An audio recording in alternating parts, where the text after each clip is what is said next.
We started with the chapter Some Basic Concepts of Chemistry, and in the last part we studied about the atomic mass unit. That is, it is the unit which is used to express atomic mass.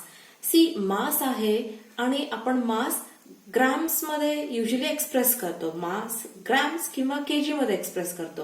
पण atomic mass हा ॲटमचा मास आहे and याची value खूप खूप कमी असते. म्हणून we are using a convenient unit to measure the atomic mass and that unit becomes AMU. That is atomic mass unit. मग what is that value? 1 AMU is equal to 1.66056 into 10 raised to minus 24 grams. म्हणजे इतका grams हा 1 AMU असतो. AMU is also called as unified mass unit which is given as U. म्हणजे मी ॲटमचा मास AMU मध्ये express करताना फक्त U लिहिला तरी तो it is nothing but it is same as AMU, that is unified mass unit. U पण मी लिहू शकते. or it is also called as Dalton. आपण युजली AMU or U हे दोन टर्म्स यूज करतो. डाल्टन हा टर्म यूज करत नाही usually. The next concept is about average atomic mass. मग एव्हरेज ॲटॉमिक मास हा टर्म यूज कधी होतो?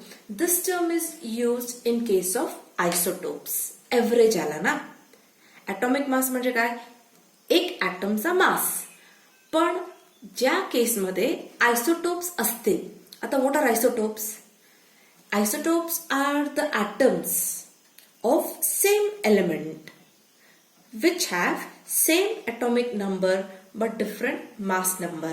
So atomic numbers here I have written two atoms of same element oxygen.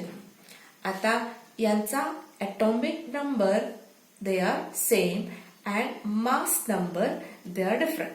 They are said to be isotopes. See, usually आपण element represent करताना आपण एलिमेंटला असं express करतो. This is element. Suppose X is the element and त्याचा आपण atomic mass हा वरती लिहितो अँड ॲटॉमिक नंबर हा आपण खाली लिहितो. So AXZ. X काय आहे? एलिमेंट आहे. सो सपोज मला सोडियम साठी एक्सप्रेस करायचं आहे. I write sodium Na11. 11 हा त्याचा ॲटॉमिक नंबर आहे अँड mass number त्याचा 23. So this is the way to express an element. मग oxygen I have written O816 and O817. हे दोन isotopes आहेत ऑक्सिजनचे की the atomic numbers are same 8 and 8 but mass numbers are different. एकचा 16 आहे and एक oxygen ॲटमचा 17 आहे. सो isotopes असतील तर आपण त्यांचा एव्हरेज ॲटॉमिक मास पाहणार. For example, now we have carbon. Carbon exists in three forms in nature. 3 forms मध्ये आहे. त्याचे 3 आयसोटोपिक फॉर्म मध्ये तो एक्झिस्ट होतोय. Carbon can exist as C612, C613 and C614. या 3 फॉर्म मध्ये numbers are same, atomic numbers, but mass numbers और atomic mass they are different. मग याचा आपल्याला suppose average atomic mass calculate करायचा आहे. तर how to calculate that average atomic mass? You must know the atomic mass of each carbon atom. Atomic mass of each carbon atom and त्याचा abundance. ब्रॅकेटमध्ये मी लिहिलाय abundance. Abundance म्हणजे काय? तो किती अमाऊंटमध्ये प्रेझेंट आहे, त्याचा पर्सेंटेज नेचरमध्ये किती आहे, that is called as abundance. So let's see here, U becomes its unified mass unit or AMU. I could have written AMU also. मग C612 हा याचा मास 12 आहे AMU मध्ये. C613 चा मास 13.00335 आहे and 614 चा मास 14.00317 आहे. All these three are isotopes of carbon. They are varying. काय डिफरन्स आहे? ॲटॉमिक नंबर सेम आहे 666 बट मास चेंज होतो. इथे 12 आहे, 13.00 म्हणून 13 घेतला जातं ते, आणि इथे 14 आहे. So you can see this 14.00317. आता त्याचा पर्सेंट अबंडन्स किती? नेचरमध्ये सर्वात जास्त कोण प्रेझेंट आहे? C612. किती पर्सेंट प्रेझेंट आहे? 98.892. C613 1.108 and C614 is only 2 into 10 raised to -10% मध्ये प्रेझेंट आहे. आता याचा आपल्याला एव्हरेज ॲटॉमिक मास कॅल्क्युलेट करायचा आहे. How to calculate it? 12. First कार्बनचा युनिफाईड मास किती येतो? Atomic mass unit 12. 12 into 98.892 upon 100. आता आपण 100 का घेतला आपण? Because this is in percentage form. मग पर्सेंटेज हा ऑलवेज आउट ऑफ 100 असतो. So out of 100 it is taking this much value, म्हणून दिस डिवाइड बाय 100. आता when you are telling your percentage of 10th standard, suppose somebody is getting 86%, मग तो percent म्हटल्यानंतर it's understood की ती value किती मधून आहे? एव्हरेज व्हॅल्यू ती 100 मधून आहे. That is out of 100. So we are dividing this value by 100. Plus, at the next carbon, it has got its value 13.00335 into its percentage upon 100. म्हणजे आपण हे पर्सेंटेज आता कॅन्सल केले, 100 ने डिवाइड केलंय तर. Plus 14.00317 into 2 into 10 raised to -10 upon 100. हे 3 आपण आयसोमर्स लिहिले, आयसोटोप्स लिहिले कार्बनचे, त्यांचं ऍडिशन केला along with its percent abundance, ही व्हॅल्यू कॅल्क्युलेट केली तर it comes out to be 12.011 unit.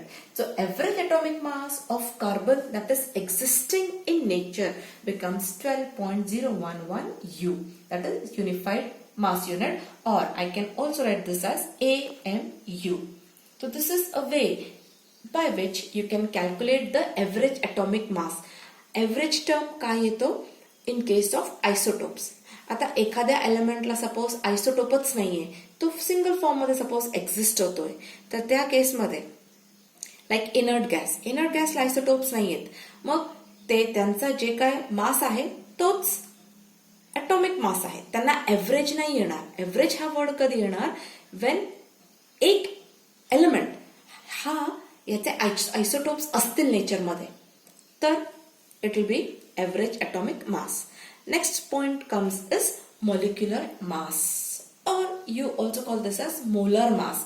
हा वर्ड आपल्याला पुढे कुठेतरी येणार आहे, तो यू मस्ट नो, बिकॉज मग I ask you the question की मॉलिक्युलर मासला दुसरा वर्ड काय आहे? It is molar mass. What is molar mass और मॉलिक्युलर मास? मॉलिक्यूल, आता मॉलिक्यूल म्हणजे आफ्टर यू रेणू. मग हा मॉलिक्यूल कशापासून बनलेला आहे? It is made up of different atoms. For example, when I combine 2 oxygen atoms, one oxygen, second oxygen, I get formation of O2. It is a molecule. When atoms combine together, I get formation of a molecule. Hydrogen combines with chlorine to form HCl. Now, what is molecular mass? It is the sum of average atomic masses of atoms in a molecule. Molecule हा atoms पासून बनलेला आहे.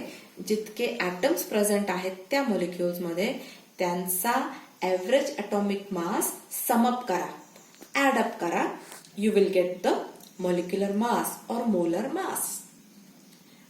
आता let's see an example to make a better understanding. First is CO2, carbon dioxide gas. This you can calculate the molar mass as, आता याच्यामध्ये किती atoms आहेत? Total 3 atoms आहेत. 1 of carbon and 2 atoms of oxygen.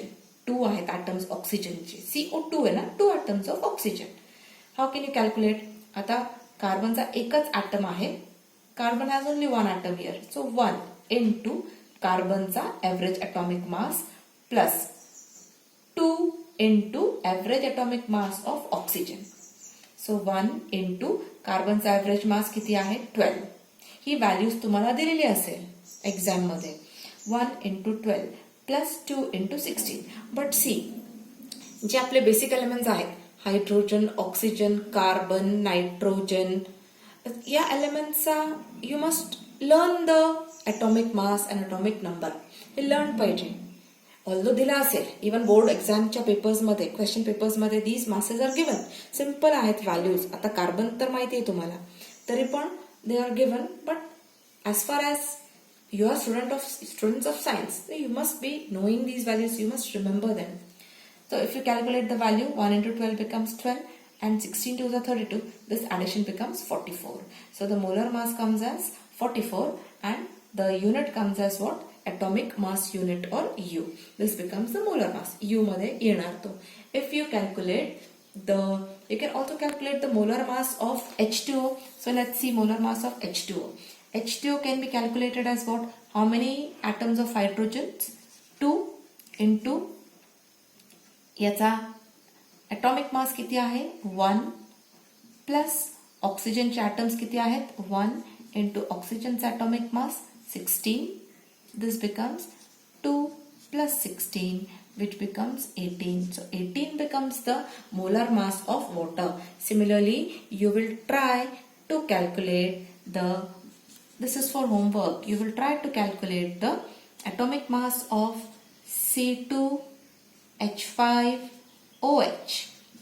Calculate for this. You will calculate it for C3H7Cl, where Cl चा atomic mass आहे 35.5 AMU or U. You can also calculate it for C6H5OH. या 3 साठी calculate करा आणि answer नोटबुकमध्ये लिहून ठेवा. Thank you for today.